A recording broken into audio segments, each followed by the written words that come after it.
Muy buenas, mi nombre es William Fernando Jaramillo, estudiante de la Universidad Nacional Abierta a Distancia del curso de Sociología. El día de hoy vamos a hablar sobre lo que es la sociología de la educación, sobre la fase 3, y para ello vamos a hacer un video en el cual vamos a presentar un collage de fotos en el cual se refiere a los diferentes aspectos de la educación basada y con un enfoque desde la ruralidad de mi municipio, Francisco Pizarro. En ello vamos a tratar sobre temas de políticas públicas, temas de género, temas de educación, temas de ruralidad y sobre la paz. Para este caso me he enfocado en la situación de la educación de la zona rural, en el cual en este collage, a través de una infografía, voy a presentar imágenes relacionadas en los diferentes aspectos del tema de la educación en la zona rural. En este marco presento unas fotos donde en la parte superior vemos inicialmente unas escuelas que son pertenecientes a la zona rural ubicadas sobre el río Patía, las cuales presentan deterioros físicos en su infraestructura, desde la parte de pintura hasta la parte física, y también podemos evidenciar también cómo es el traslado de los estudiantes en embarcaciones tipo canoa, transporte fluvial que se hace sobre las riberas y sobre las aguas del río Patía. A su vez, vemos estudiantes que demuestran una felicidad, demuestran unas ganas y una voluntad por asistir, estudiantes que vemos en aulas de madera, y vemos también cómo los docentes en la parte inferior se transportan en embarcaciones pequeñas, donde muchas veces no portan lo que es un chaleco salvavidas o un chaleco flotador que le permita tener una flotabilidad y poder arrimar o ser salvado ante un eventual naufragio, ante una emergencia. En este contexto, un argumento crítico y una opinión muy crítica desde este tema, y tomando como referencia a las fuentes bibliográficas, hoy en día lo que vemos como se imparte una desigualdad, cuando hoy en día se debería hablar que la educación está enfocada no solo en cobertura, sino en calidad y en una equidad. Es decir, que las personas de diferentes contextos geográficos dispersos o colonias profundas, aisladas del centro del país, puedan también tener una educación de calidad. Esta educación de calidad no es digna hoy en día para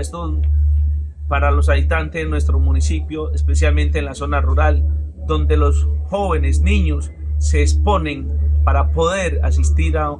una aula de clase, para poder adquirir conocimiento. Más allá del tema de las condiciones de tránsito, teniendo en cuenta que en nuestro municipio no existen vías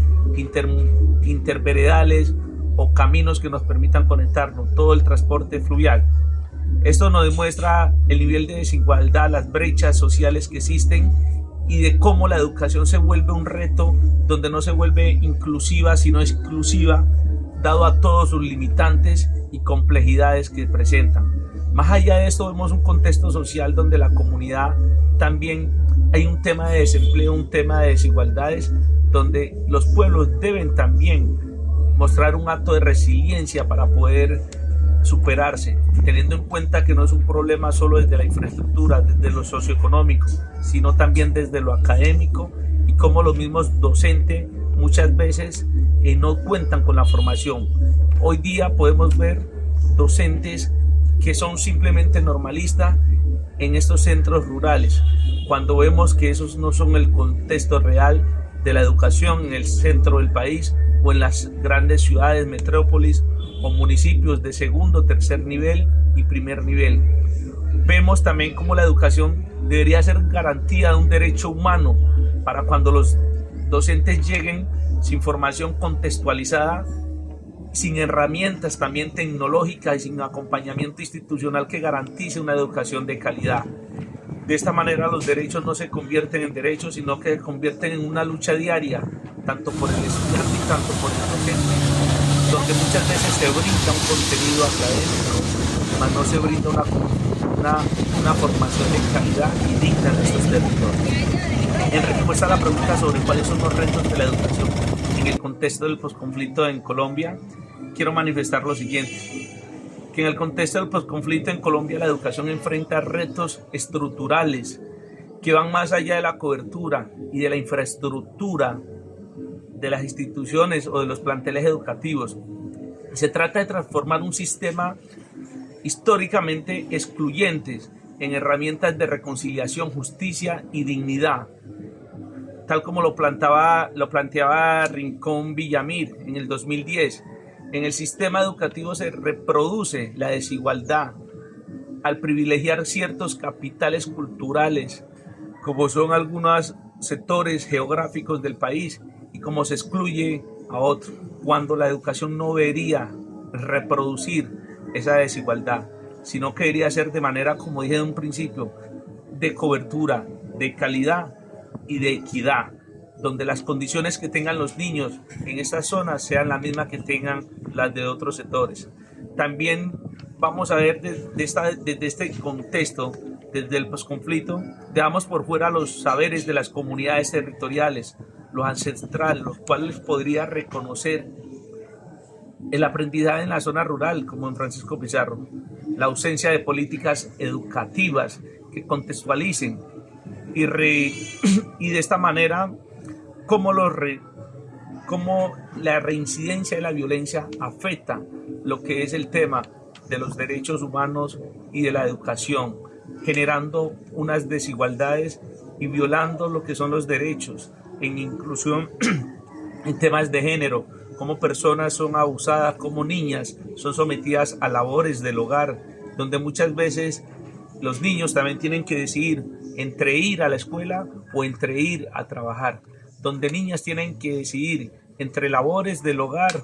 o labores académicas, donde la educación no se vuelve una oportunidad, sino un acto de resistencia para sobrevivir, para superarse y poder proyectarse a crecer en un mundo donde la desigualdad en el territorio es notada como tal. Para ellos también, para cerrar, ya quiero manifestar lo siguiente. Respecto a los retos de la educación en el posconflicto Colombia, no se limita solo en temas de cobertura, como ya lo he dicho, ni infraestructura, solo tener unas aulas o que el gobierno llegue con obras de acero locales o nacional de construir aulas, sino que también se basa en una infraestructura que implica en la transformación profunda de los modelos educativos, en que se reconozca la diversidad de los territorios, las formas, los contextos, y que se promueva una equidad que fortalezca la formación del docente